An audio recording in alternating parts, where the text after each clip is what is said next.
যে এখন বর্তমান আমি যেখানে যাচ্ছি, মিডিয়াও সেখানে যাচ্ছে, আমার আলোচনা ইউটিউবে যাচ্ছে, প্রচার প্রসার হচ্ছে,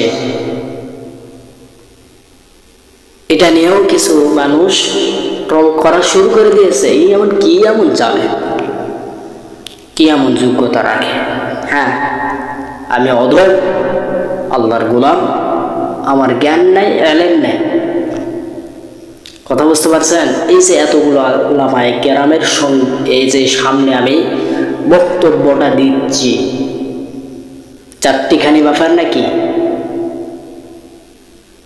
আল্লাহ যা কবুল করবে দুনিয়ার কেউ তাকে দাবাইতে পারবে না, এটা মাথায় রেখেন। সমালোচনা, আজকে সমালোচনা করে ট্রল করে আমাকে নিচে ডাবাতে চাচ্ছে, অনেকে পারবে না। ট্রল করে আমাকে কেউ ডাবাতে পারবে না।